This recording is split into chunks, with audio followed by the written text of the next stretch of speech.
Estamos aquí para adorar. Mis manos comienzo a levantar, mis cargas comienzo a soltar, porque tú y yo estamos aquí para adorar. Estamos aquí para adorar. Mis manos comienzo a levantar, mis cargas comienzo a soltar, porque tú y yo estamos aquí para adorar. Adórale y comienza a alabar. Adórale y comienza a cantar. Adórale y comienza a declarar que Dios lo hará, porque estamos aquí para adorar. Adórale y comienza a alabar. Adórale y comienza a cantar. Adórale y comienza a declarar que Dios lo hará, porque estamos aquí para adorar. Porque estamos aquí para adorar. Porque estamos aquí para adorar.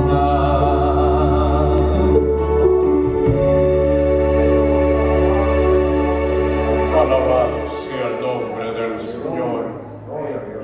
Con esa preciosa melodía cantada por nuestro hermano Ernesto y acompañado en su piano, damos principio, comienzo a esta fiesta, a este evento, porque cuando nos congregamos en la casa del Señor y lo adoramos, Él se manifiesta.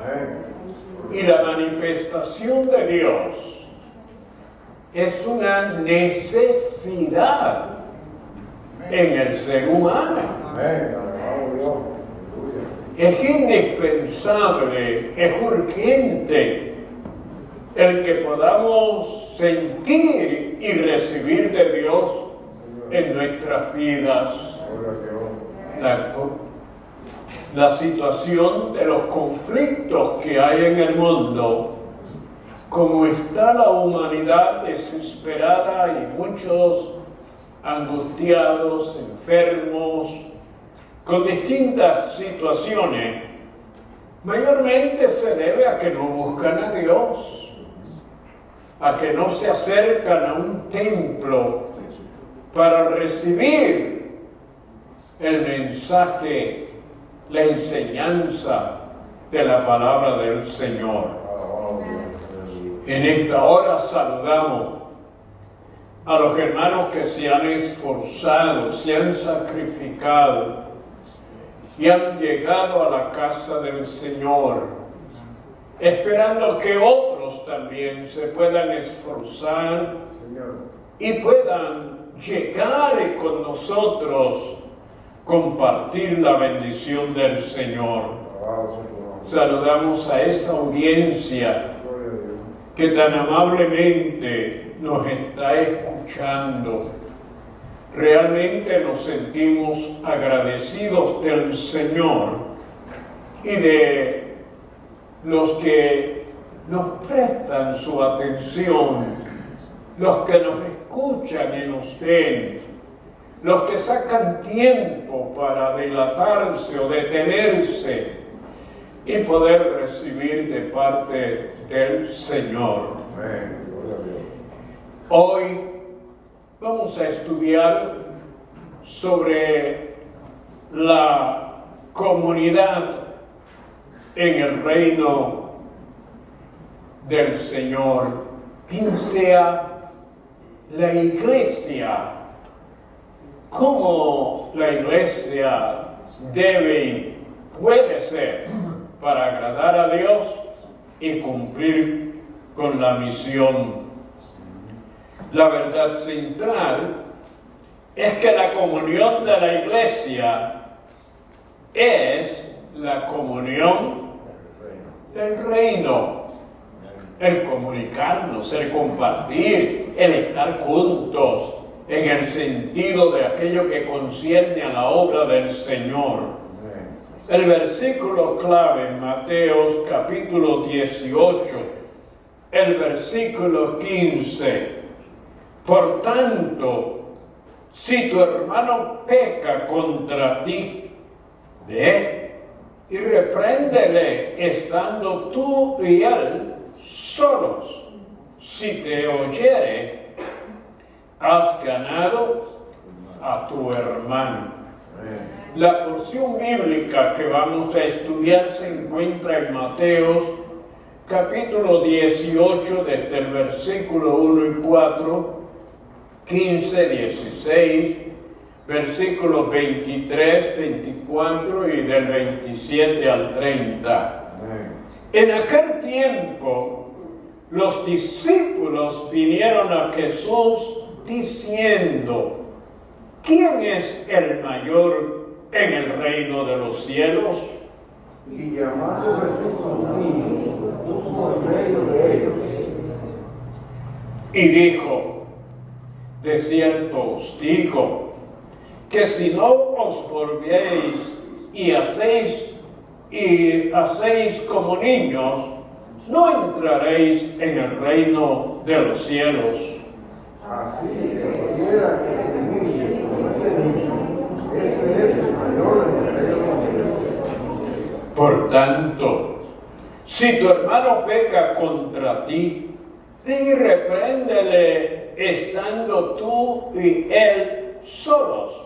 Si te oyere, has ganado a tu hermano. Mas si no te oyere, toma uno contigo por un favor para que busca de ofrecer, digo, Por lo cual, el reino de los cielos es semejante a un rey que quiso hacer cuentas con sus siervos. y comenzando a hacer cuenta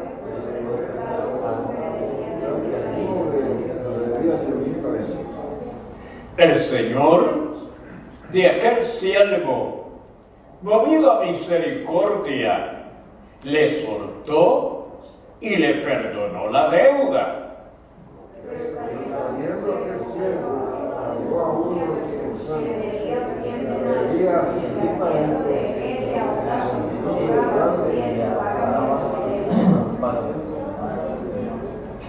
Entonces, su consiervo, postrándose a sus pies, le rogaba diciendo: ten paciencia conmigo, y yo te lo pagaré todo.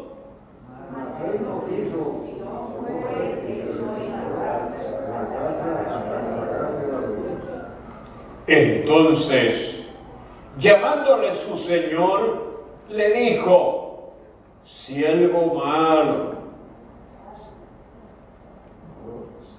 malvado, toda aquella deuda te perdoné porque me rogaste.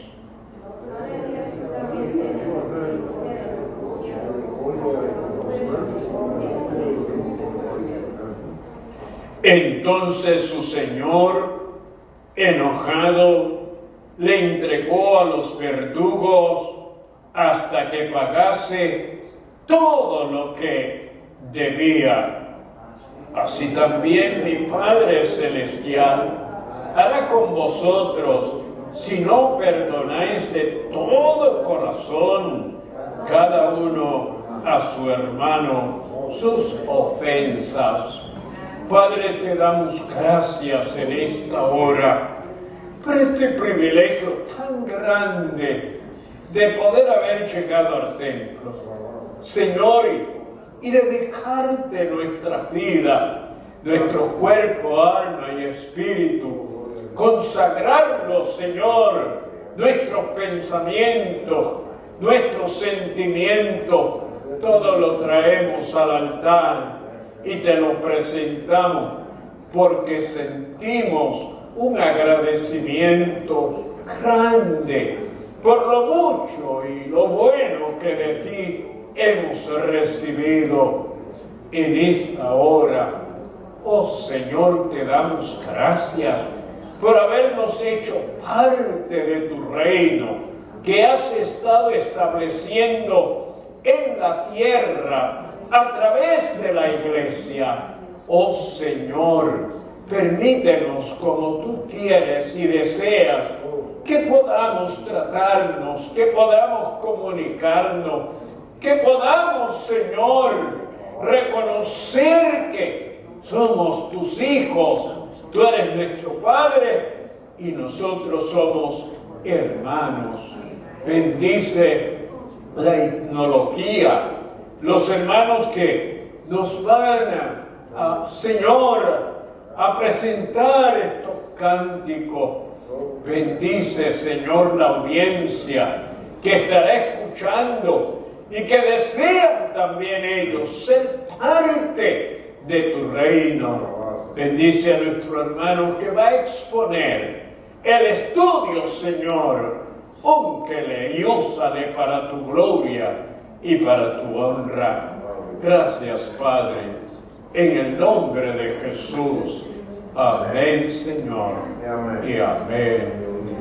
Vamos a adorar al Señor. ¡Qué bueno! Tenemos a nuestra hermana que nos va a ayudar. Alabado sea el Señor, con toda libertad, hermana. Amén.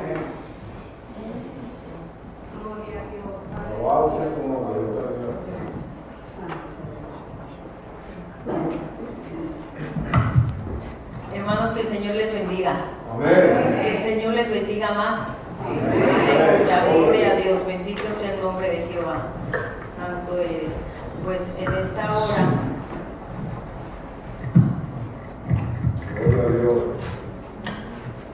le vamos a dar la gloria y la honra al Señor. Si me acompañan a cantar el corito, viva la fe, viva la esperanza.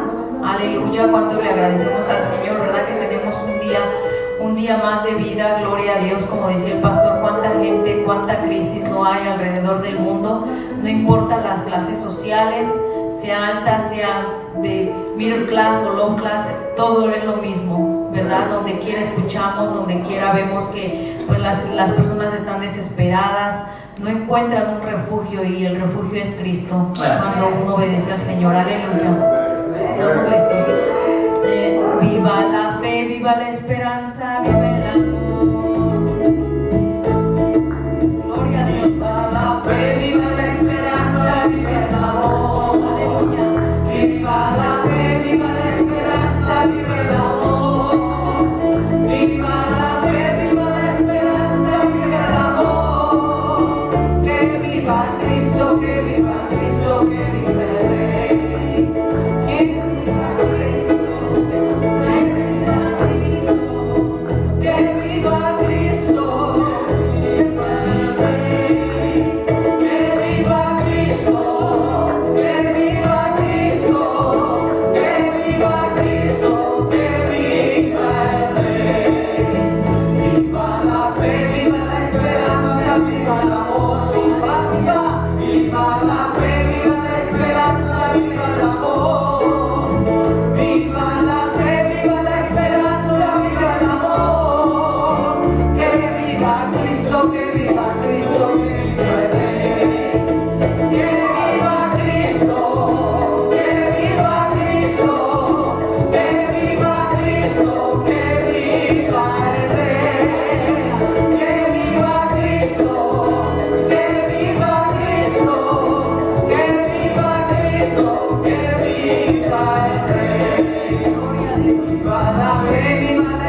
No dicen que viva Cristo, le abren las puertas al enemigo con tanta verdad, tanta tecnología, tanto que en las redes sociales se ve, pero uno como cristiano no sabe que uno debe de dirigir a sus hijos en el camino de Cristo, en el hogar vive Cristo, aleluya.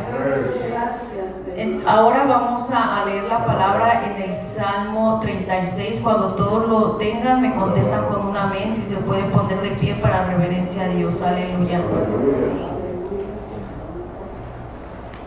Bendito Dios, gracias Padre, gracias Hijo y gracias Espíritu Santo, Señor, por estar aquí, eterno Dios de la gloria.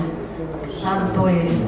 La palabra se lee en el nombre del Padre, del Hijo y del Espíritu Santo. La iniquidad del impío me dice al corazón, no hay temor de Dios delante de sus ojos, se lisonjea por tanto en sus propios ojos, de que su iniquidad no será hallada y aborrecida. Las palabras de su boca son iniquidad y fraude. Ha dejado de ser cuerdo y de hacer el bien. Medita la maldad sobre su cama, está en camino no bueno, el mal no aborrece. Jehová, hasta los cielos llega tu misericordia, y tu fidelidad alcanza hasta las nubes. Tu justicia es como los montes de Dios, tus juicios, abismo grande, oh Jehová, al hombre y al animal conservas. Cuán precioso, oh Dios, es tu misericordia, pero eso los hijos de los hombres se amparan bajo la sombra de tus alas.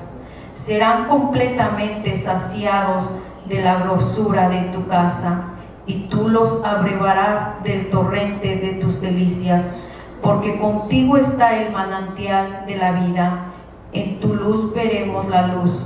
Extiende tu misericordia a los que te conocen, y tu justicia a los rectos de corazón. No venga pie de soberbia contra mí, y mano del impío no se mueva. Ahí cayeron los hacedores de iniquidad, y fueron derribados y no podrán levantarse. Aleluya. Gloria a Dios, bendito Dios. Aleluya. Como sabemos que el enemigo, ¿verdad?, ya está derrotado. Gloria a Dios, bendito Cristo. Aleluya. Pueden sentarse. Entonces, ahora vamos a cantar el coro en Cristo rompe las cadenas. Aleluya.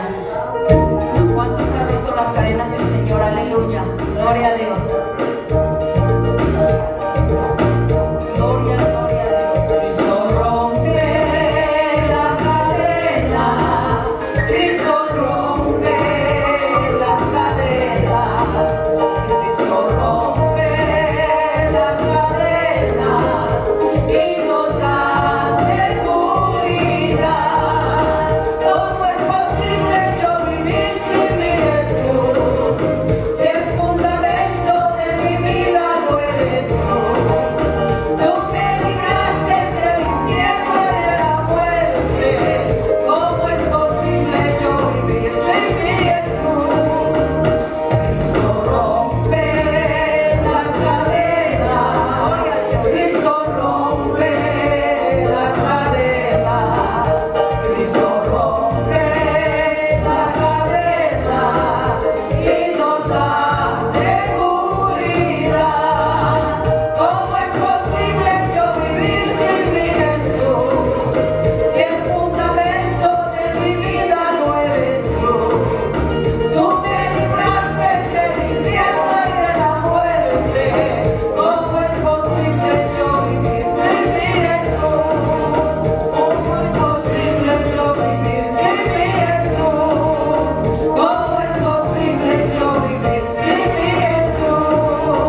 hermanos, espíritu de muerte, enfermedades se van. Todo lo que el mundo padece se puede ir cuando Cristo rompe las cadenas, porque no hay quien lo rompa, hermano. A veces nosotros buscamos, confiamos en el doctor, confiamos en el psicólogo. No hay nadie más que el único doctor de doctores es el Señor, aleluya. Y aquí está un testimonio mío que el Señor rompió las cadenas, ¿verdad?, de muerte. Cuando yo iba al hospital, pues los doctores siempre me decían que no tiene nada, regrésese a su casa, hasta que un día el Señor me permitió conocerlo. Y gloria a Dios que estoy aquí, porque si no, pues tal vez el espíritu de muerte me hubiera llevado, ¿verdad? Bendito sea Dios, que el Señor sigue hasta ahora. Eso ya pasó hace muchos años, pero hasta ahora el Señor sigue rompiendo cadenas. Gloria a Dios, aleluya. Nuestro último coro se llama Viva la fe, viva la esperanza. Con la sombra de Pedro. Con la sombra de Pedro, aleluya. Gloria a Dios, aleluya. Con la sombra de Pedro. Se sanaba el enfermo, con la sombra de Pedro. Se sanaba el enfermo, no era la sombra, ni tampoco Pedro. No era la sombra, ni tampoco Pedro. Era porque Pedro tenía el espíritu de Nazareno. Era porque Pedro tenía el espíritu de Nazareno. Nazareno, Nazareno. El espíritu de Nazareno. Nazareno, Nazareno. El espíritu de Nazareno. Tú lo tienes, yo lo tengo. El espíritu de Nazareno. Tú lo tienes, yo lo tengo. El espíritu de Nazareno. Con la sombra de Pedro se sanaba el enfermo. Con la sombra de Pedro se sanaba el enfermo. No era la sombra, ni tampoco Pedro. No era la sombra, ni tampoco Pedro. Era porque Pedro tenía el espíritu de Nazareno. Era porque Pedro tenía el espíritu de Nazareno. Nazareno, Nazareno. El espíritu de Nazareno. Nazareno, Nazareno. El espíritu de Nazareno. Tú lo tienes, yo lo tengo. El espíritu de Nazareno. Tú lo tienes, yo lo tengo. El espíritu de Nazareno. Con la sombra de Pedro se sanaba el enfermo. Con la sombra de Pedro se sanaba el enfermo. No era la sombra, ni tampoco Pedro. No era la sombra, ni tampoco Pedro. Era porque Pedro tenía el espíritu de Nazareno. Era porque Pedro tenía el espíritu de Nazareno. Nazareno, Nazareno. El espíritu de Nazareno. Nazareno, Nazareno. El espíritu de Nazareno. Tú lo tienes, yo lo tengo. El espíritu de Nazareno. Tú lo tienes, yo lo tengo. El espíritu de Nazareno. Gloria a Dios, aleluya. Bendito sea el nombre del Señor, aleluya. Pues hasta aquí mi parte, que el Señor los bendiga, y le entregamos esta parte al querido pastor. Aleluya. Qué bueno, ¿verdad? Que nuestra hermana nos ha dirigido en la adoración, en la alabanza. Y agradecemos al Señor por cada hermano que está dispuesto a participar y a honrar al Señor a través de lo que le es posible hacer. Vamos de inmediato al estudio de la palabra. Luego le haremos unos anuncios que son muy importantes, pero ahora yo quiero que prestemos atención y recibamos la palabra del Señor. Nuestro hermano José Raúl Pizarro está a cargo en esta hora. Vamos a ser partícipe de esta gran bendición. Gracias, pastor. God bless you. Hermano, que Dios los bendiga en esta noche. ¿Cuántos leyeron la enseñanza? Una enseñanza bien interesante, ¿verdad? Porque es basada en el capítulo 18 de Mateo y habla un poquito del reino de Dios, pero habla mucho de que, ¿qué me puede decir? Del perdón. Habla mucho del perdón. Y el Señor nos da, el Señor Jesús, una enseñanza muy grande aquí a través del perdón y cómo debemos de perdonar. Y el título de esta enseñanza es Comunidad en el Reino. Y en Mateo 18 encontramos una pregunta bien importante. Y la pregunta fue hecha por algunos discípulos. Yo me asumo o pienso que fue Jacobo y Juan, que eran los que siempre estaban interesados en tener una posición alta dentro del grupo y después en el reino. Porque acuérdate que ellos fueron testigos de cuando Jesús una vez había reprendido a Pedro, porque Pedro supuestamente era el líder del grupo cuando Jesús salía a orar, ¿verdad?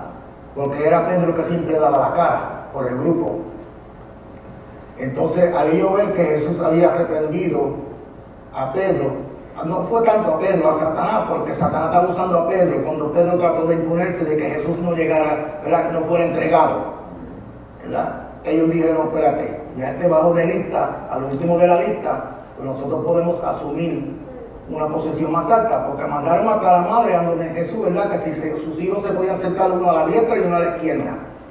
Yo pienso que fue Jacobo y Juan que les hacen esta pregunta a Jesús. ¿Quiénes son los más grandes en el reino de los cielos? En cualquier momento Jesús le podía decir que él era el mayor en el reino de los cielos. Mas sin embargo llama a un niño y lo para en medio de ellos y le dice a los discípulos: les aseguro que al menos que ustedes cambien y se vuelvan como niños, no entrarán en el reino de los cielos. Pero anteriormente Jesús le había dicho que el que hace la voluntad de su Padre entrará en el reino de los cielos. Pero ahora Jesús le está diciendo que hay unos requisitos. Muchos le ponen énfasis cuando leen Mateo 18 al niño, porque el niño representa humildad, y está bien. Pero el énfasis en sí es el reino, porque esa era la preocupación de los discípulos, quién iba a ser el mayor en el reino de los cielos. Y ellos no estaban familiarizados con el reino y de qué consistía el reino de los cielos. Y del reino es de lo que yo quiero hablar con ustedes en esta noche brevemente, para que entiendan por qué tienes que ser humilde y cómo ser humilde cuando tiene que ver con el reino de los cielos. La prioridad de Dios, sin lugar a duda, es salvar a la humanidad. Amén. Para mí, la segunda prioridad de Dios es que entiendan de qué consiste su reino. Porque de qué vale salvar la humanidad si no saben cómo comportarse en su reino. En Mateo capítulo 6, verso 33, Jesús nos dijo que buscara primeramente el reino de Dios y su justicia, y que todo lo demás será añadido. O sea que si haces estas dos cosas primero, nada de lo que tú necesites te faltará. Amén. Porque Dios quiere que tú descubras, que tú entiendas y entre en su reino. La primera instrucción que Jesús nos da en este pasaje de Mateo 6:33 es que busquemos, ¿verdad? Buscar el reino de Dios. Eso significa perseguir, estudiar, explorar, entender, aprender y considerar. El buscador tiene que tener el deseo de saber y poseer una pasión por eso que está buscando. Porque jamás yo le voy a poner mi energía y a gastar mi tiempo en algo que en verdad no me siento apasionado de encontrar. Lo voy a hacer sin ganas si lo hago. ¿No es así? Quiere decir que de mi parte tiene que haber una dedicación diligente y una preocupación de encontrar aquello que estoy buscando. Igualito que la mujer en el libro de Lucas, ¿verdad? El Evangelio de Lucas, él dice que había una mujer que se le perdió una moneda. y comenzó a mover toda la furnitura y cogió la escoba y pegó a barrer, porque ella necesitaba encontrar aquella moneda porque era sumamente importante para su vida. El reino de Dios tiene que ser buscado, estudiado, entendido y aprendido si quiero y deseo ser parte de él. ¿No es así?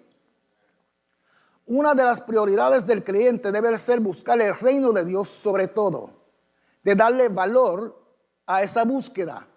No es buscar una religión, es buscar el reino de Dios sin permitir que ninguna otra cosa se convierta en competencia con el reino de Dios. Reino en griego es basilia, en hebreo es mamlacha.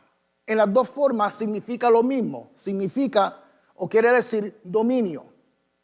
En términos practicales, un reino es la ley soberana de un rey sobre un territorio donde ese rey impacta ese reino con su voluntad, con su propósito y su intención. En pocas palabras, cuando Jesús habla del reino de Dios, Él está hablando del gobierno de Dios, de la ley de Dios, del dominio de Dios sobre todo. Es la voluntad de Dios ejecutada. Es la jurisdicción de Dios sobre todo lugar. La administración de Dios y su influencia sobre todo lugar. En pocas palabras, es la influencia gubernamental de un rey sobre todo, impactándolo con su voluntad personal, con su propósito, con sus intenciones, produciendo una cultura con valores y morales y un modo de vida que refleje los deseos de ese rey y que como ciudadanos de ese reino, esa sea nuestra naturaleza aquí en la tierra. Y estos caballeros, sin saber o reconocer esto, lo único que les preocupaba a ellos era quién iba a ser el mayor en el reino de los cielos. Pero no es solamente buscar el reino de Dios, ¿verdad? Es buscar también la justicia de ese reino, ¿verdad? La justicia de ese reino viene siendo la ley disciplinaria. ¿De qué consistía? Para uno entender la naturaleza de un ciudadano de ese reino y experimentar una vida abundante, tienes que entender la ley disciplinaria de ese reino. Significa que tú sabes lo que debes de hacer y no debes de hacer, que tú sabes lo que es aceptable y no aceptable, y que tú sabes qué es lo que quebranta la ley de Dios o la ley de ese rey.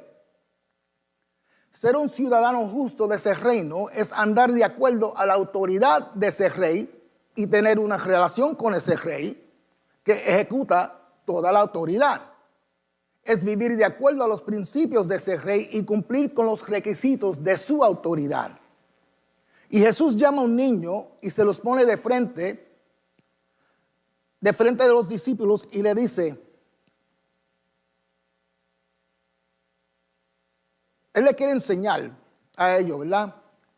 Que si no cambian su actitud de querer ser mejor que el otro, de querer tener más atención, mira lo que yo he hecho, mira lo que he hecho, tomar toda la atención para ello, de querer ser mayor que los demás o mejor que los demás, no pueden entrar en el reino de Dios. Porque solo una persona humilde como un niño no le va a molestar cumplir con todos estos requisitos para complacer a aquel que ha puesto la ley y que tiene autoridad sobre ese reino. Y cuando un creyente es humilde y es parte del reino, tiene y puede recibir los privilegios gubernamentales de ese reino. ¿Cuáles son los privilegios? Si buscas el reino de Dios y su justicia primero, como hemos hablado, los privilegios son y es todo aquello que tú necesites será añadido a tu vida por parte de ese rey. Esa es la responsabilidad de un rey cuando tiene un reino para sus ciudadanos, sus súbditos, ¿verdad? De cuidarlos a ellos.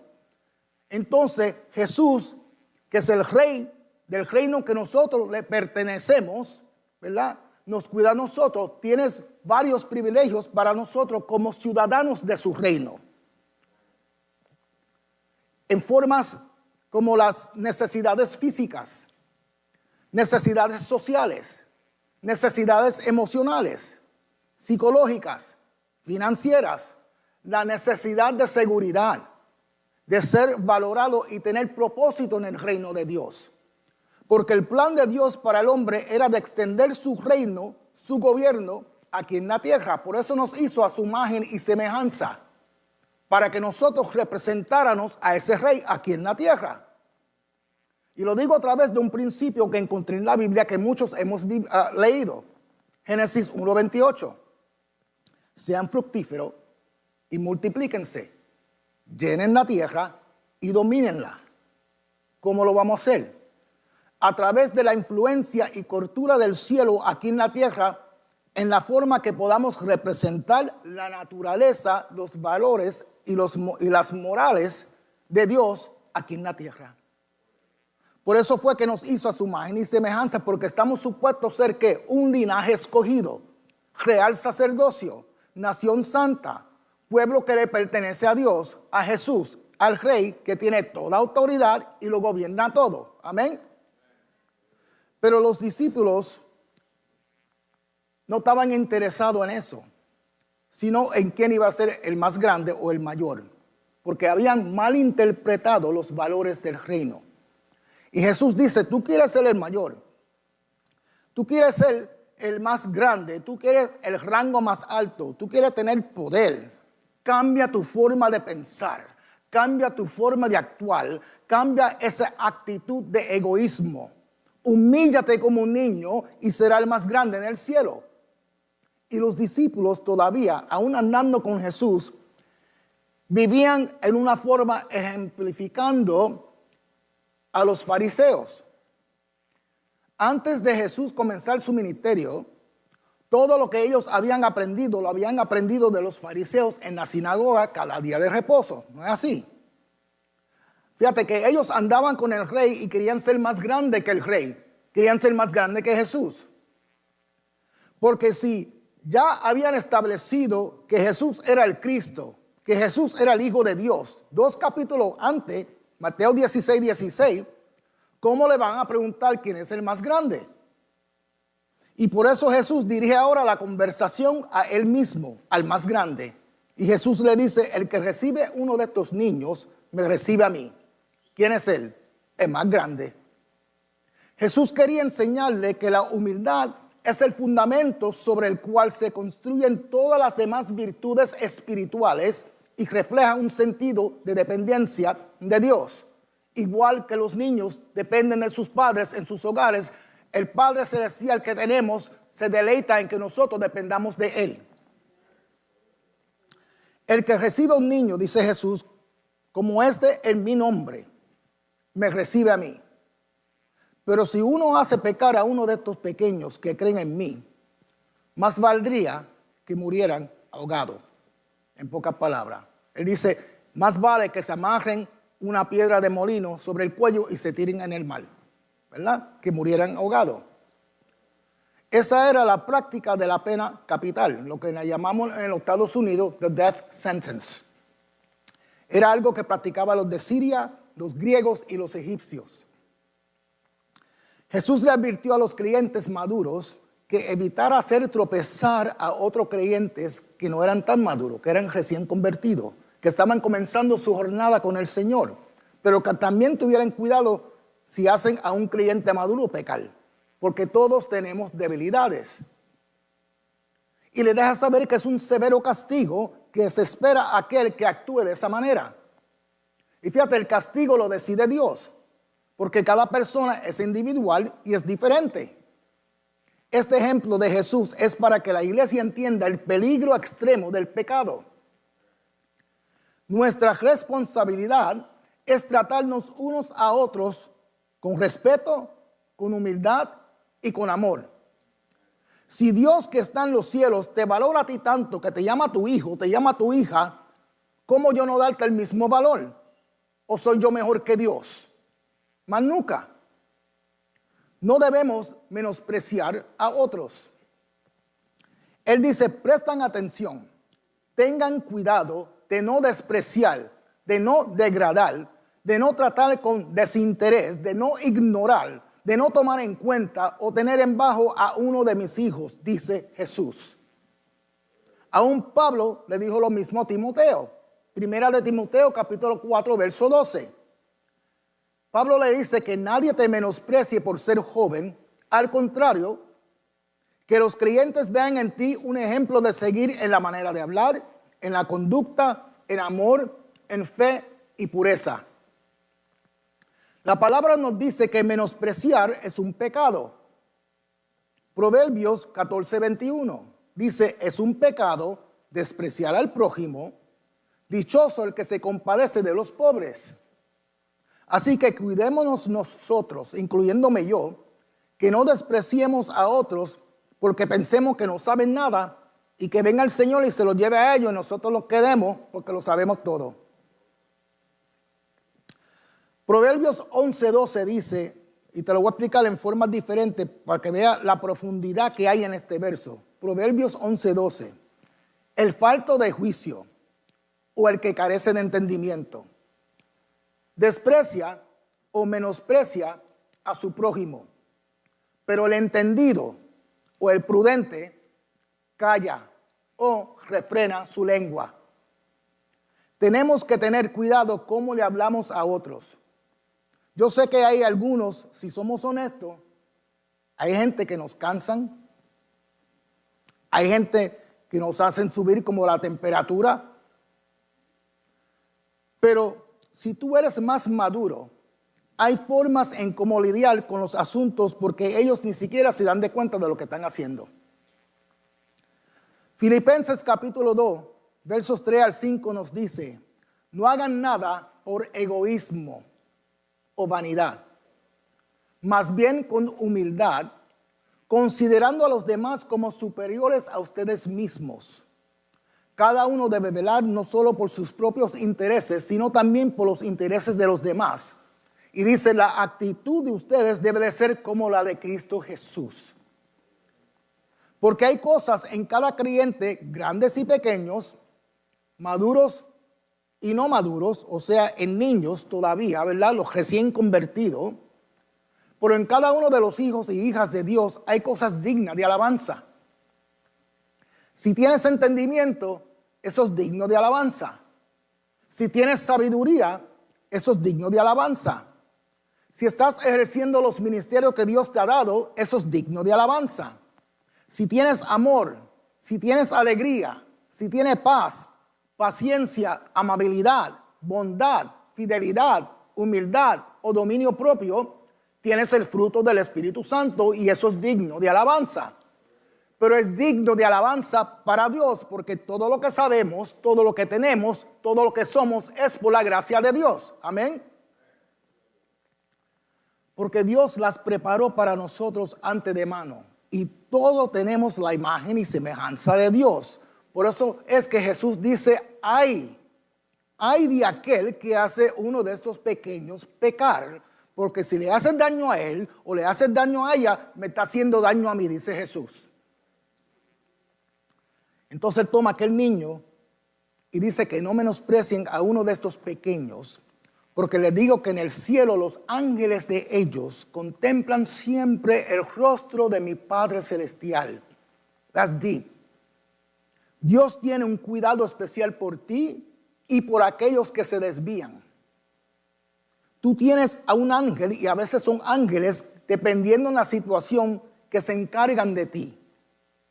Y si tú lees bien la palabra del Señor, la palabra te deja saber que los ángeles tienen voluntad, que los ángeles tienen emociones, porque la palabra dice que se regocijan cada vez que alguien se arrepiente. Pueden hablar contigo si quieren, si ese es el mandato que ellos tienen. Lo leemos en Isaías capítulo 6, ¿verdad? Donde el ángel tomó un carbón del altar de Dios, se lo pasó por los labios a Isaías y le dijo, tus pecados son perdonados. Quiere decir que a Isaías de vez en cuando se le zafaban un par de palabritas. También el ángel se le presentó a Daniel en el capítulo 9, verso 21 de Daniel. El arcángel Gabriel se le presentó a María, se le presentó a José, se le presentó al papá de Juan el Bautista. Un ángel se le presentó a Pablo cuando estaba en el barco. ¿verdad? 2 ángeles sacaron a Pedro de la cárcel, de la prisión, y le dijeron, arranca y vete. Mateos 24:31, Jesús dice que los ángeles vendrán a recoger los escogidos. Hebreos 1:14 dice, no son todos los ángeles espíritus dedicados al servicio divino, enviados para ayudar a los que han de heredar la salvación.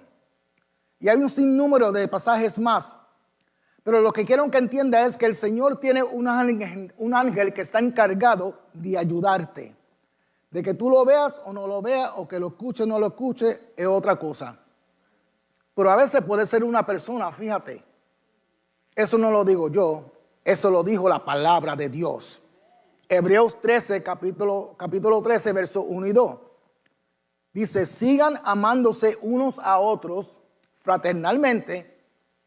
No se olviden de practicar la hospitalidad, pues gracias a ella, algunos sin saberlo hospedaron ángeles. Así que lo dice la palabra, no yo. Porque Dios te ve como uno de sus niños. Y por eso Él dice que si alguien tiene 100 ovejas y una se pierde, no deja las 99 y se va en busca de la que está perdida. Yo creo que cada uno de nosotros lo hemos perdido aunque sea una vez.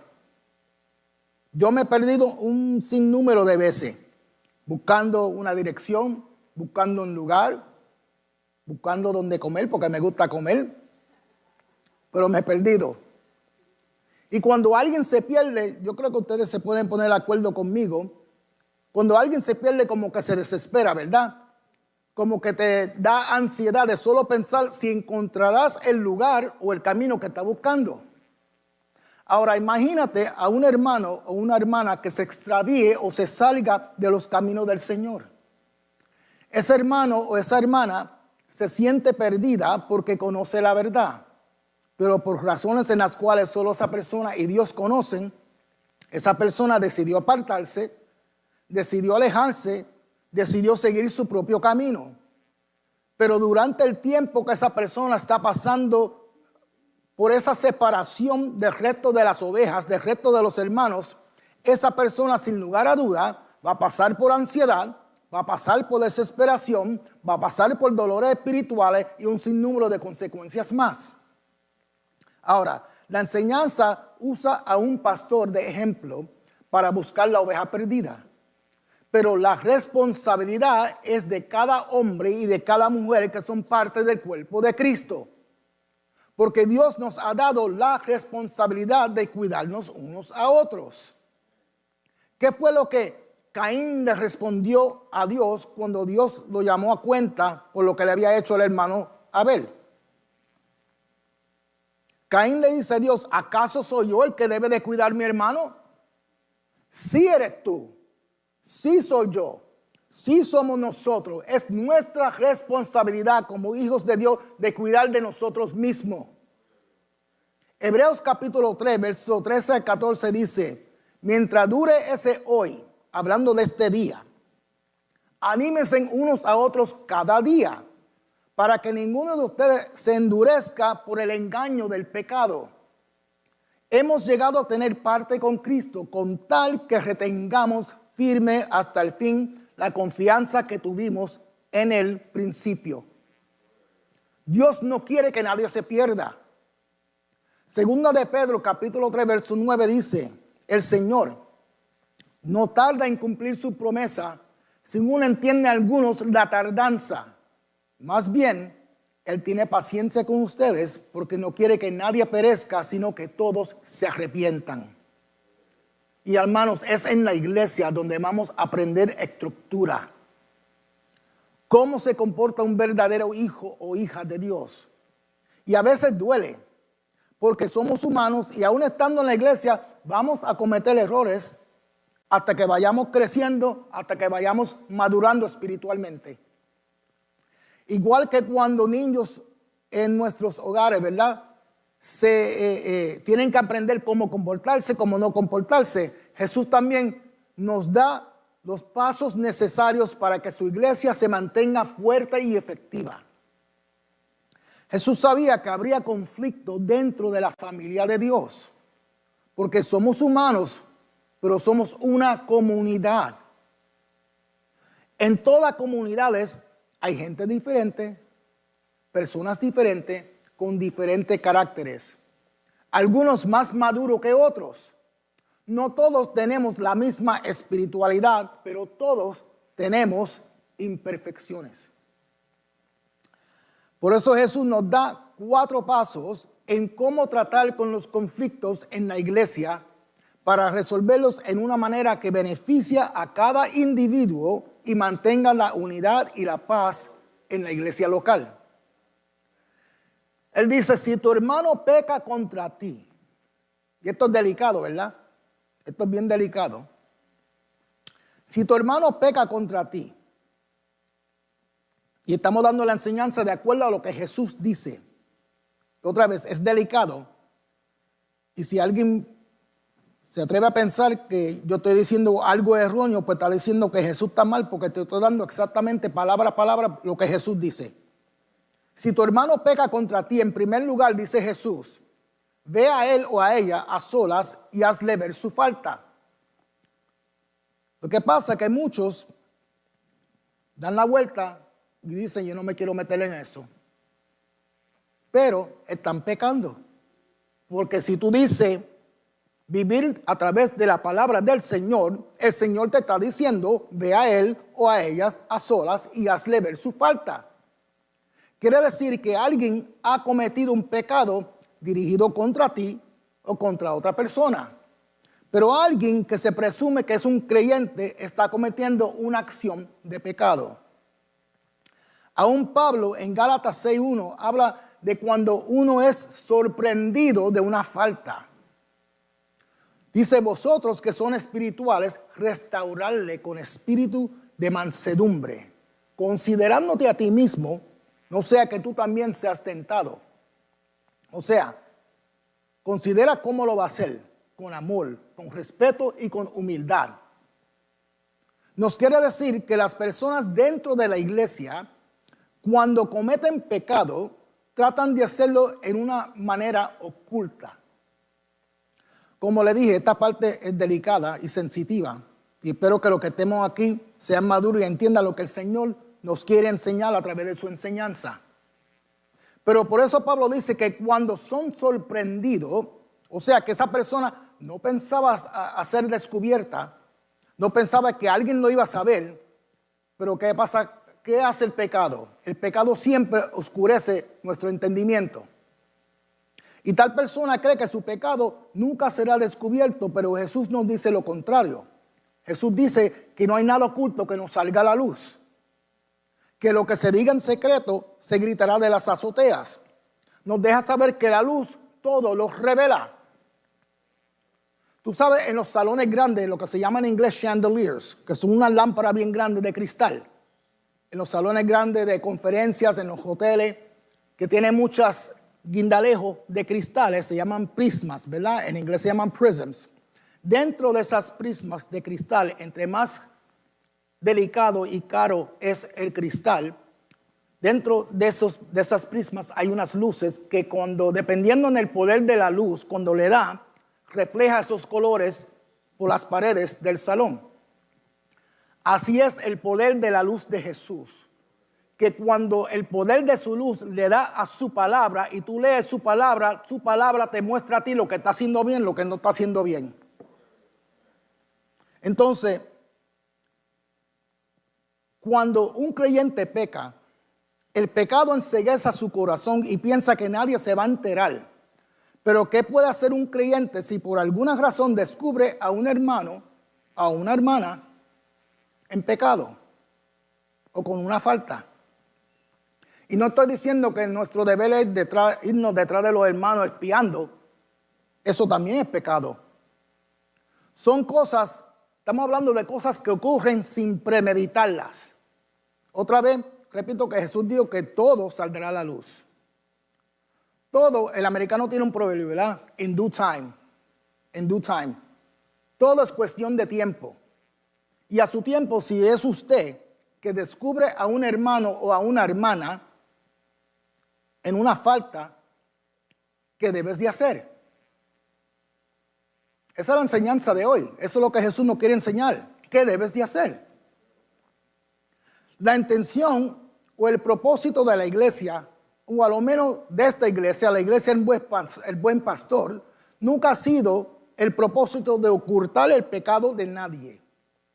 Lo que está ocurriendo es que la iglesia no lo sabe, pero es usted el que conoce los acontecimientos de esa persona. Ahora, ¿qué va a hacer usted con ese conocimiento? Si en verdad usted ama la palabra y quiere servirle al Señor según Él te enseña en su palabra, el Señor Jesús dice que si usted fue el testigo o el afectado, paso número 1 es que lo reprenda estando tú o él o ella a solas.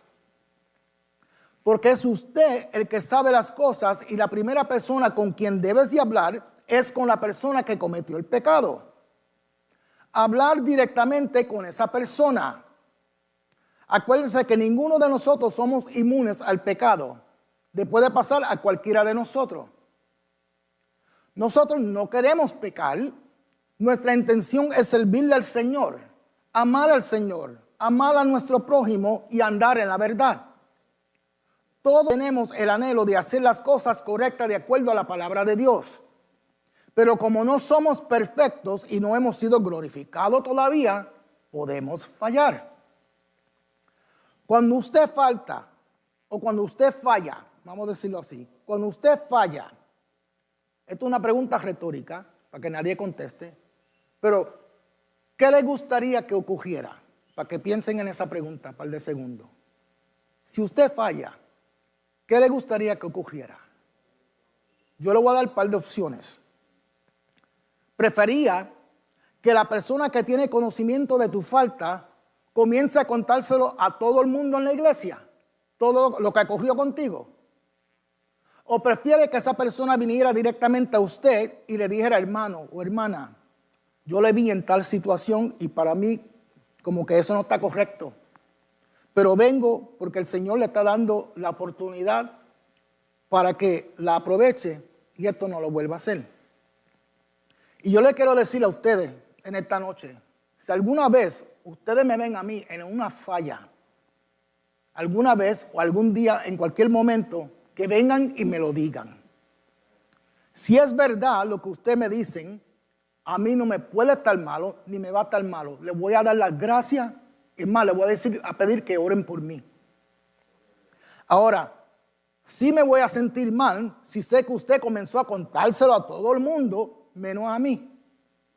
Yo prefiero que me lo diga, porque nadie sabe cuando el Señor vuelve y yo no me quiero quedar atrás. No dejes que yo me pierda por una falta que yo haya cometido. Si eres mi hermano, si eres mi hermana, tú no me puedes hacer eso. Si en verdad eres mi hermano y mi hermana, dime, déjamelo saber y dame la oportunidad de arrepentirme porque yo no soy perfecto y yo haría lo mismo por ti. ¿O qué clase de hermano sería yo si lo veo cometer un error y prefiero dañarle su testimonio y en vez de ir a donde ti y dejarte saber de tu falta, yo sabiendo que tú no eres perfecto, pero que el Señor es fiel para perdonarte porque abogado en el cielo tiene a la diestra del Padre? ¿O qué clase de hermano seré yo que prefiero regar tu pecado por toda la congregación sin darte la oportunidad a que me explique qué fue lo que yo vi? Porque posiblemente es un error mío, porque a veces las cosas no son como parecen. Si yo soy esa clase de hermano, ahora soy yo el que estoy pecando.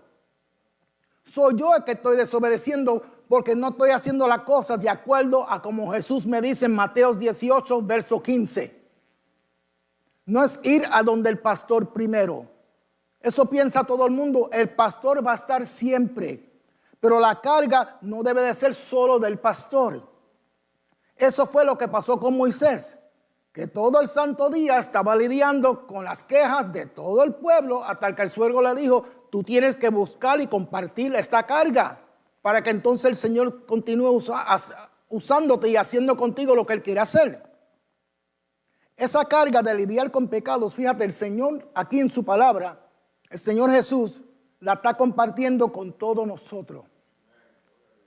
No es que le deje todo al pastor. Entonces, tenemos que ir donde la persona y dejarle saber, oye, te vi en esta situación y quería dejarte saber que de acuerdo a la palabra del Señor, está fallando. Si el hermano o la hermana se arrepiente, el Señor es misericordioso y te perdonará. La palabra dice, si te oyere, has ganado a tu hermano. Asumiendo que la reacción del hermano o la hermana es positiva, entonces ya pasó, queda en el pasado. Después, a la semana o a las 2 semanas, si te encuentras con el hermano otra vez, le puedes preguntar cómo van las cosas, está en victoria. Es un follow-up, eso es lo que se llama un seguimiento, ¿verdad? Un seguimiento porque te interesa el bienestar espiritual de tu hermano o de tu hermana y nunca se lo comenta a nadie porque lograste el objetivo. Aleluya. Santiago capítulo 5, versos 19 y 20 dice, hermanos míos, si alguno de ustedes se extravía de la verdad y otro lo hace volver a ella, recuerde que quien hace volver a un pecador de su extravio, lo salvará de la muerte y cubrirá muchísimos pecados. Ahora, si el hermano o la hermana no se arrepiente, el Señor Jesús dice que busque a 1 o 2 más para que se resuelvan las cosas mediante el testimonio de 2 o 3 testigos. Como usted redarguyó al hermano o la hermana y la persona reaccionó en una forma negativa, el Señor dice, búscate a 1 o 2 más que te puedan acompañar. Y si esa persona, ese testigo o los 2 testigos son testigos de la situación que también fueron enterados de la falla del hermano o de la hermana, tú le puedes decir a esos testigos, yo hablé con el hermano o con la hermana, pero el hermano o la hermana se enojó conmigo y me dijo que eso no eran problemas míos. Entonces yo necesito que vayan conmigo para que el hermano sepa que no fui solo yo, que me enteré de lo que la persona hizo. Pero si no hubo testigos que vieron o que se enteraron igual que tú, la palabra dice que te busque a 1 o 2 que son espirituales, quiere decir maduros en la fe. No que busque al recién convertido, no que busquen al más chismoso de la iglesia, no que busquen a los que son de tu círculo, busquen a los que son espirituales, maduros en la fe. Le dejas saber lo que viste y que confrontaste al hermano o la hermana, pero no quiso admitir su falta. Entonces le dice a los testigos, necesito que vayas conmigo, que me acompañe como testigo de que fui a darle la oportunidad de que hiciera las cosas bien como Dios manda, que se arrepintiera y fuera restaurado. Yo quiero que ustedes sean testigos de lo que yo voy a decir y de lo que él o ella me va a responder. Ya esto viene siendo el segundo paso, dice Jesús. Entonces, tú y los testigos se reúnen con la persona y van donde la persona, tú, y le dice a la persona, vine con el hermano tal, con la hermana tal, para que me acompañaran en nuestra conversación. Ahora, viendo más personas, puede ser que la persona se arrepienta y digan, oren por mí. Pero si contigo en eso la persona no se arrepiente, tus testigos pueden dar testimonio de la conversación entera, palabra por palabra. Y si la persona dice que no es cierto, ahí es que usted toma el tercer paso, que es ir a la iglesia. Ahora, aquí la iglesia no significa todo el mundo en la iglesia. Significa el pastor y la junta de liderazgo de la iglesia. Ahí es que entonces el pastor cita a la persona, cita a ti, a tus testigos y a los líderes de la iglesia, hacen una reunión. Durante la reunión te pondrás de pies, dirás lo que viste. Como fuiste primero donde la persona, pero la persona no se quiso arrepentir, no quería restauración. Buscaste 2 testigos espirituales y maduros en la fe y ellos en ese instante también se pueden poner de pie y contar lo que ellos escucharon y vieron de parte tuya y de parte de la otra persona, sin quitarle nada ni añadirle nada a la conversación. Pero la iglesia ahora queda notificada. Acuérdense que estamos hablando del pastor y los líderes de la iglesia. Esta es la última oportunidad que este hermano o esta hermana tiene para arrepentirse y confesar que estaba avergonzado y por eso no lo confesó, no se arrepintió, pero que ahora se arrepiente. Entonces la iglesia orará por tal persona y nos ganamos al hermano o la hermana. Ese hermano o hermana alcanzará misericordia y se le anima a la persona a que siga adelante en el Señor. Pero si tal persona contigo con eso no se arrepiente, estamos asumiendo que sí cometió el pecado contra ti o contra otra persona. Entonces el Señor Jesús dice que lo trate como si fuera incrédulo. Cuando eso pasa, que no pasa frecuentemente, algunos se quedan, otros se van a otra iglesia porque se rebelan. Y ahí es cuando se les revela a la congregación por qué tal hermano o tal hermana no está asistiendo a la iglesia Maná. Pero estamos haciendo las cosas de acuerdo a lo que el Señor Jesús nos mandó. Y quiero dejarles saber que la iglesia El Buen Pastor no está en el negocio de herir a nadie, no está en el negocio de excomunicar a nadie. La mayoría de las veces los asuntos se pueden resolver con éxito con solo el primer paso, manteniendo las cosas entre usted y la otra persona.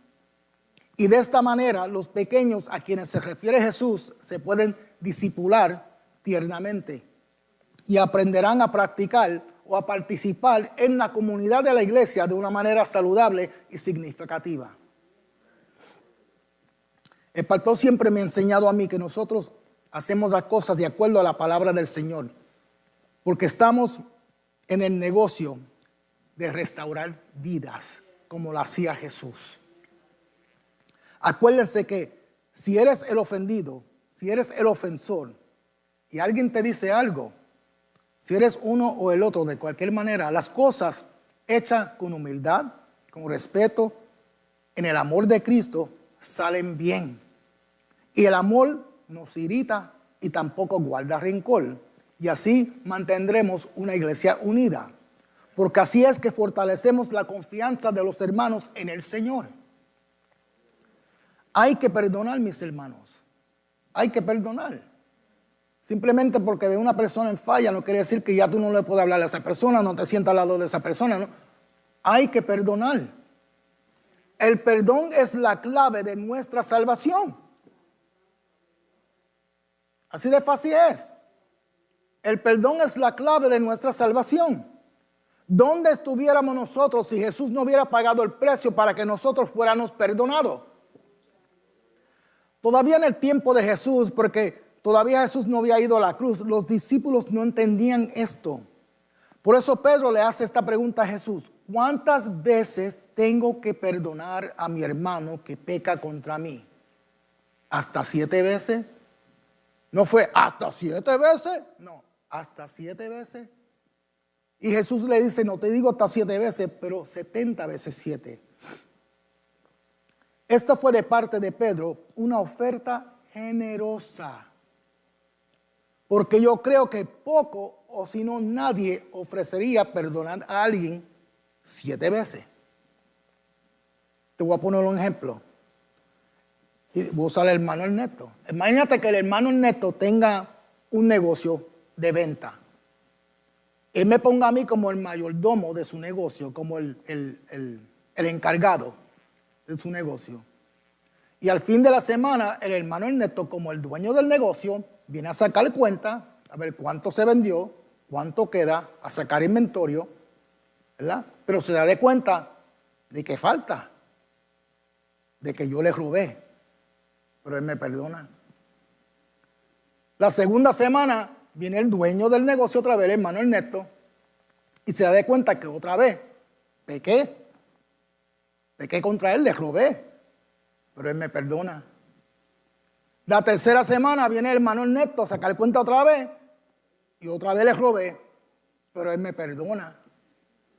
La cuarta semana viene otra vez a sacar cuenta, y otra vez le robé, pero él me perdona. La quinta vez, Él viene, ¿verdad? La quinta semana, se da cuenta que le robé, pero Él me perdona. Semana número 6, otra vez lo mismo, pero Él me perdona. Semana número 7, otra vez, pero Él me perdona. ¿Cuántos de ustedes están dispuestos a hacer eso? ¿Verdad que nadie alza la mano? Perdonar a una persona cada vez que les roba o peca contra ti. ¿Cuántos están dispuestos a hacer eso? Si eres honesto, yo creo que aquí nadie puede alzar la mano, ni yo mismo. Tiene que haber una intervención supernatural. Pero se pueden dar de cuenta de lo que Pedro ofrece aquí hasta 7 veces es generoso, ¿verdad que sí? Cuando yo lo pongo de ese ejemplo, ¿verdad? Que el hermano me perdonó 7 semanas corridas, robándole 7 veces, contigo en eso me perdonó. ¿Ve que la oferta de Pedro es generosa? 7 veces. La pregunta era un seguimiento a la enseñanza de Jesús que él acababa de dar a través de la corrección y la reconciliación, ¿verdad? De enseñar a través de cómo tratar con los que pecan en la iglesia. Entonces Jesús termina de dar esa enseñanza y Pedro se pone a pensar y dice, espérate, ¿hasta cuántas veces debo de perdonar a mi hermano? 7 veces. Lo que Pedro está preguntando es si 7 veces es suficiente o no. Muchos dirían, ¿verdad? En el mundo la gente dice, bueno, si me lo hizo una vez, me lo va a seguir haciendo, así que no lo puedo perdonar. El proverbio más que nosotros conocemos, ¿verdad? En los latinos es, lo perdono pero no lo olvido. Pero de cualquier cosa, estamos hablando no solamente, yo di el ejemplo de robar, pero de cualquier pecado. Alguien que te haya calumniado, alguien que dijo una mentira de ti, alguien que te insultó. Hay muchos ejemplos, ¿verdad? Pero el tema es cuántas veces lo perdonaría. Porque la oferta de Pedro superaba en generosidad de acuerdo a la ley que ellos tenían de solo perdonar 3 veces. Esa era la ley establecida por los fariseos y eso era lo que ellos habían aprendido. Que después de 3 veces ya tú no tienes que perdonar a esa persona. Entonces la oferta de Pedro superaba en generosidad. Pero ahora viene Jesús y hace una oferta aún más generosa que la de Pedro y le dice que perdone hasta 70 veces 7. Esa expresión es para que entendamos que si estamos dispuestos a perdonar 70 veces 7 o 490 veces a una persona, pues sigue perdonando a la persona porque como quiera se te va a perder la cuenta. Porque si Jesús le dice a Pedro que 7 veces es suficiente, ¿qué va a hacer Pedro? Él va a tomar nota, ¿verdad? Ya va 1, ya va 2, ya va 3, ya va 4. Y cuando llega a 7 le dice, esta es la última, la próxima me la paga. Por eso Jesús no le dice que sí, que es suficiente. Jesús le dice que hasta 70 veces 7. Porque Jesús quería mostrarnos un perdón que no es de este mundo. Jesús quería mostrarnos un perdón que no tiene fin. Él quería mostrarnos un perdón que solo el que haya nacido de nuevo puede ejercer. Porque siendo engendrado ahora por el Espíritu Santo, para poder uno seguir perdonando a una persona, no 70 veces 7, tienes que, sino más que eso, tiene que haber nacido de nuevo. Y cuando naces de nuevo, te convierte en morada del Espíritu Santo. Y es el Espíritu Santo que te capacita a perdonar, a perdonar, a perdonar y a perdonar a una persona cuantas veces sea necesaria. Entonces, ¿por qué necesitamos perdonar? Porque nadie es perfecto y siempre van a cometer errores. Igual que usted y yo siempre vamos a cometer errores y vamos a necesitar ser perdonados todo el tiempo que pequemos contra un hermano o cualquier persona. Jesús se hizo pecado aunque nunca pecó para pagar el precio por nosotros una sola vez. Y Jesús es perfecto, pero nosotros no. Así que mientras estás aquí en la tierra, aprende a perdonar, que entre más lo hagas, al fin y al cabo se convierte en un hábito bueno. ¿Qué es un hábito? Es algo que tú haces constantemente, frecuentemente, sin pensarlo, inconscientemente. Comienza a perdonar y a perdonar y a perdonar para que se convierta en un hábito que inconscientemente ya tú lo vas a hacer sin sacar cuenta. Si el perdón de nuestro Padre Celestial no tiene límite, entonces ¿quiénes somos nosotros para ponerle límite al perdón? El problema viene siendo cuando uno no quiere perdonar. Una persona que no quiere perdonar automáticamente está contra la voluntad de Dios. Está pecando.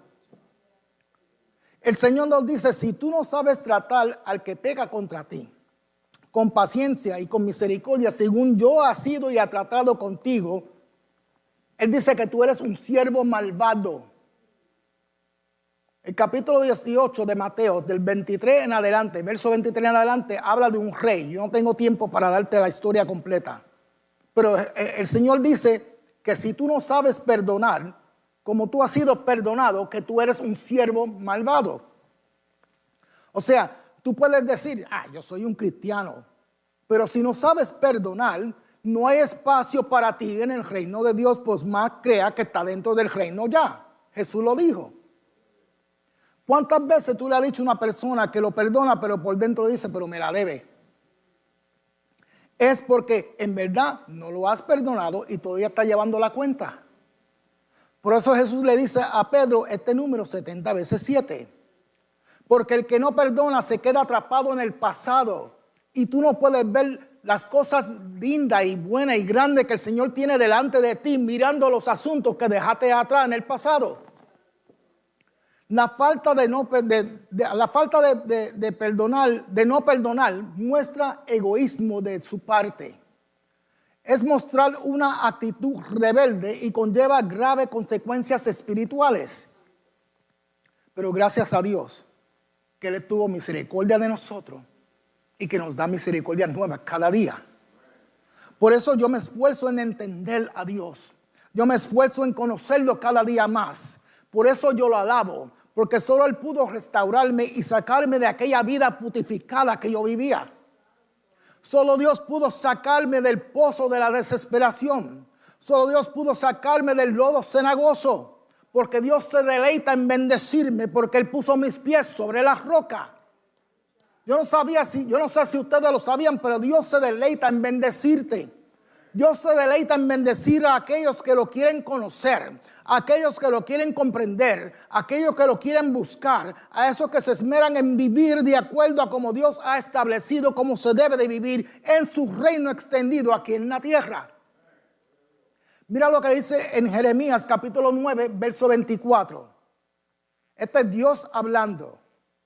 Si alguien ha de gloriarse, que se gloríe de conocerme y de comprender que yo soy el Señor, que actúo en la tierra con amor, con derecho, porque eres el rey, y justicia, pues es lo que a mí me agrada, dice Dios. Ahora, si lo quiere entender en el Nuevo Testamento, Hebreos 11:6. Pero es imposible agradar a Dios porque es necesario que el que se acerca a Dios crea que Él existe y que es galardonador de los que lo buscan diligentemente. Cualquier creyente tiene que entender, especialmente los hijos de Dios, que tú también fuiste perdonado. Si no hubiera sido por Jesús en la cruz del Calvario, si no hubiera Cristo derramado su sangre como pago por nuestras deudas, ¿dónde estuviéramos nosotros? Nosotros tenemos que mostrar paciencia, tenemos que mostrar misericordia con los demás. Sean hermanos en la fe o personas perdidas en el mundo, no importa, porque cuando Dios estuvo misericordia de ti, tú también estabas perdido en el mundo. Cuando Dios tuvo misericordia de mí, yo también estaba perdido en el mundo. Dios dice, ¿no te acuerdas de la misericordia que te mostré cuando entraste por esa puerta por la primera vez? ¿No te acuerdas de la misericordia que te mostré cuando me pidiste por tus hijos? ¿No te acuerdas de la misericordia que te mostré cuando estaba enfermo, cuando estaba enferma?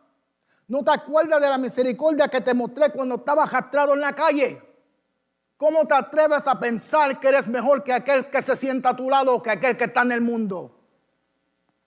Muchos dicen, yo tengo tiempo, yo tengo tiempo, mañana voy a la iglesia, mañana me entrego al Señor, mañana le sirvo al Señor, y deciden que tenían tiempo. Pero a muchos el tiempo se les acaba, porque uno nunca sabe cuándo llega el día en que ya no estamos aquí en la tierra, porque la muerte no hace excepción de personas y tampoco de edad. Tenemos que estar preparados y saber perdonar de la misma forma que Dios nos ha perdonado a nosotros. Jesús dice que si negamos el perdón a otros, que sufriremos el mismo castigo que uno que está en pecado. Sufriremos el mismo castigo. Y tú puedes decir, yo soy un cristiano, pero aún sintiéndote que eres un cristiano, si no sabes perdonar, estás todavía en pecado. Yo no lo dije otra vez, lo dijo Jesús en su palabra. Mateos capítulo 6, verso 14. Jesús dice, porque si perdonan a otros sus ofensas, también los perdonará a ustedes su Padre Celestial. Pero si no perdona a otros sus ofensas, tampoco su Padre les perdonará a ustedes las suyas. Quiere decir que sigues en pecado. Ya voy a terminar. Dios quiere que nos comportemos en comunión aquí en la tierra, en su reino extendido, especialmente en la iglesia. Dios quiere que vivamos de acuerdo a los principios de su reino, practicando la voluntad de Dios, ejerciendo su propósito, sus intenciones, para producir una cultura con sus valores, con sus morales, en un modo de vida que refleje los deseos de Jesús como el Rey de Reyes se merece. Dios quiere que aprendamos a perdonar a nuestros hermanos cuantas veces sea necesaria de perdonarlos, sean hermanos en la fe o no. Y si alguien viola estos principios del reino de Dios, Dios quiere que resistamos la tentación de entrar en conflictos. Si tú has sido el ofendido, aprende a perdonar según has sido perdonado. Si eres el ofensor, aprende a pedir perdón, porque nuestro Dios es misericordioso. Acuérdate que Dios es fiel y justo para perdonar nuestros pecados y para limpiarnos de toda maldad. Primera de Juan capítulo 1, verso 9. Entonces, si podemos vivir de acuerdo a estos principios, esto aumentará la eficacia de la iglesia, permitiendo a la iglesia atraer más personas que han de ser añadidas al reino de Dios diariamente. Hermanos, tenemos que dar por gracia lo que recibimos por gracia. Y la primera cosa que nosotros recibimos fue el perdón. Que Dios los bendiga en esta noche. Nuestro pastor con ustedes.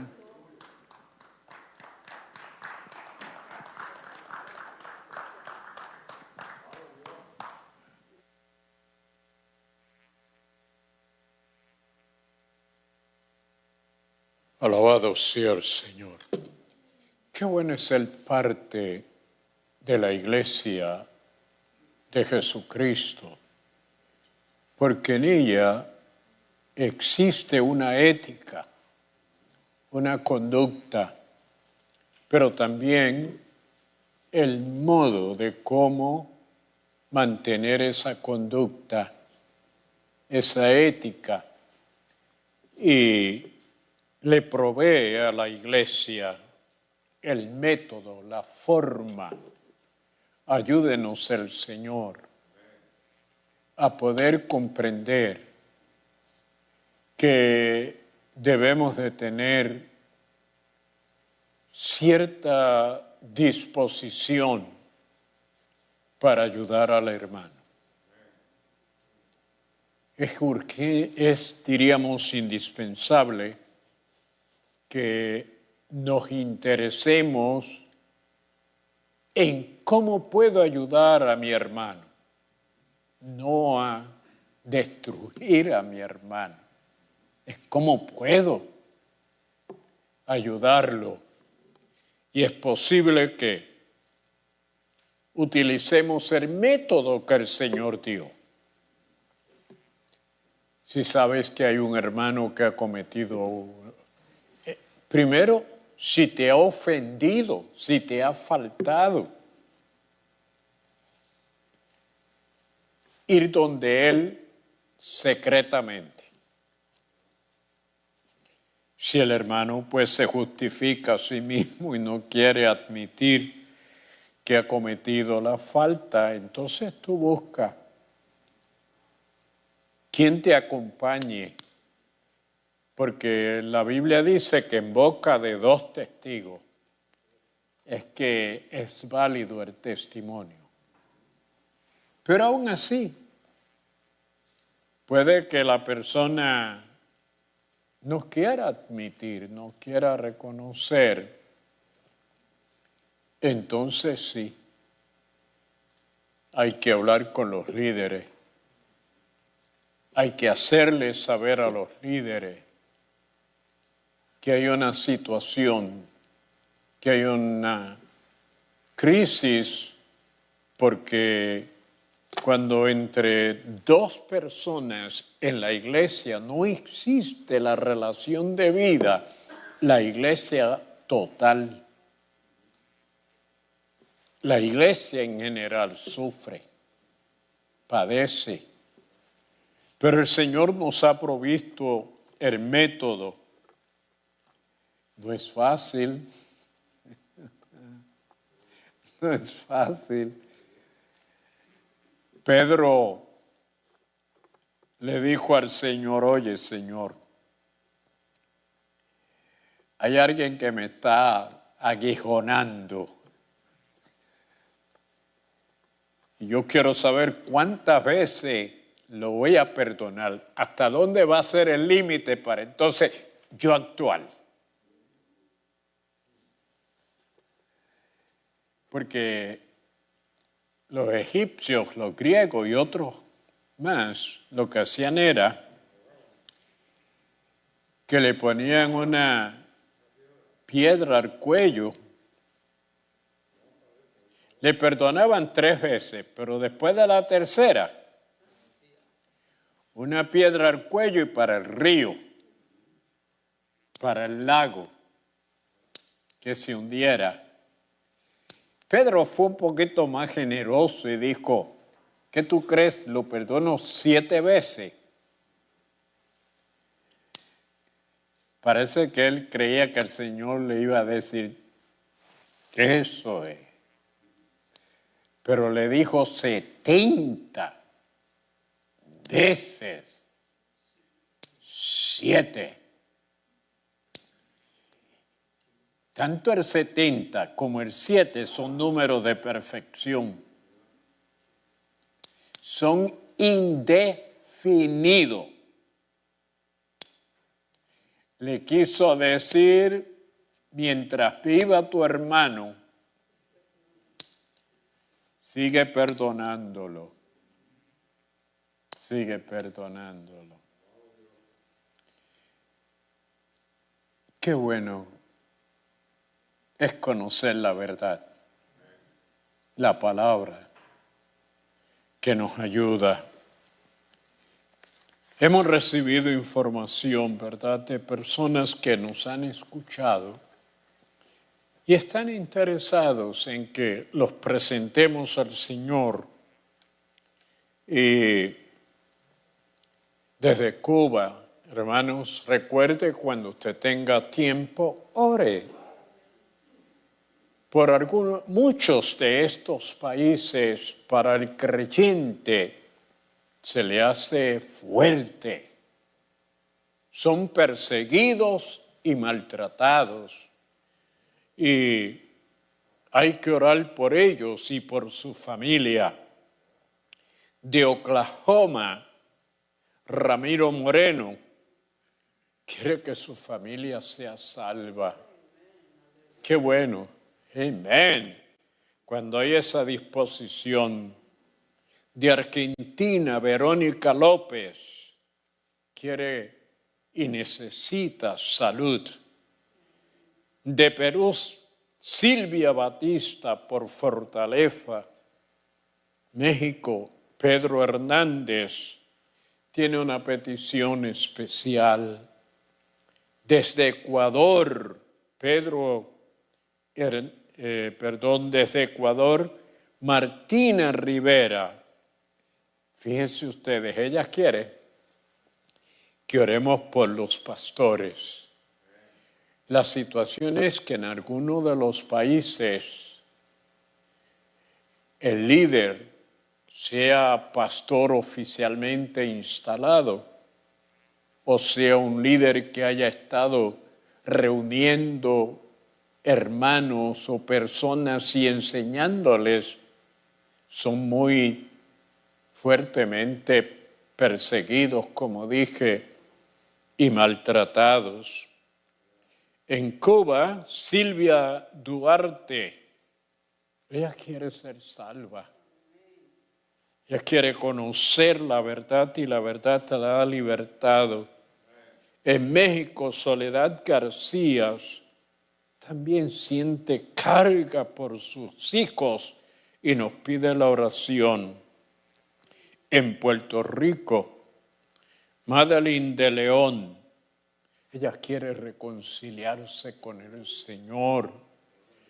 Posiblemente circunstancias, situaciones le hicieron alejarse y a veces ese alejamiento el maligno lo quiere usar y afectar, pero cuando la palabra llega y el Espíritu Santo se manifiesta, viene un reconocimiento y se acude al Señor. Así es que Naén Pibios pide oración por su ministerio. Carlos Rosero Palacios por su salud. El domingo Dios bendijo a más de 7,000, casi 8,000 personas a través del culto, a través de lo que hicimos. ¿Sabe que hemos podido extender el ministerio de la oración? Y todos los lunes, aproximadamente sobre más de 400 personas se han estado conectando y han estado recibiendo. Y el Señor ha estado ministrándoles de una manera poderosa y grande.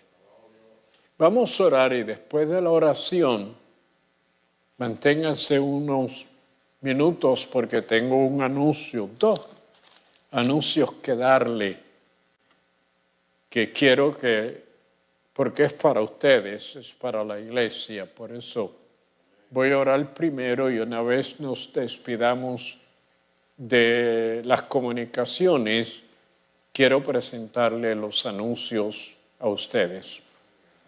Señor, te damos gracias en esta hora por este privilegio tan grande de tener tu palabra, de poderla estudiar, Señor, y a través de ella conocer, saber, oh Dios mío, oh, lo que tú quieres que tu iglesia sepa y cómo se conduzca, Señor, cómo actúe, cómo, Señor, vivamos para que así el mundo vea la gran diferencia de un pueblo que en medio de una condición en que se encuentra la humanidad, pero hay un pueblo que teme, hay un pueblo que te busca, hay un pueblo que te sirve, hay un pueblo que se sacrifica y vive, y el Espíritu Santo y la palabra nos sostienen. Te presento cada uno de los que nos ha llamado y comunicado y hecho saber. Señor, unos tienen peticiones, son por sus familiares. Qué bueno, Señor, porque tú escuchas, porque tú respondes, porque tú haces la obra. Hay quienes en este momento reciben a Cristo como Salvador personal y en este acto, Señor, la salvación, les es provista. Son perdonados sus pecados y el Espíritu Santo produce en ellos una nueva criatura. Oh Señor, y son añadidos a tu reino. Permíteles sentir ahora, en este momento, oh Dios, esa bendición, esa manifestación del Espíritu Santo, obrando, produciendo, haciendo, Señor, esa obra maravillosa. Padre, te presentamos los que piden por sus hijos y demás familiares. En tu nombre es que podemos lograr tanto la salvación como la sanidad, como la respuesta a las peticiones. En tu nombre, Padre. Gracias, Señor. Amén y amén.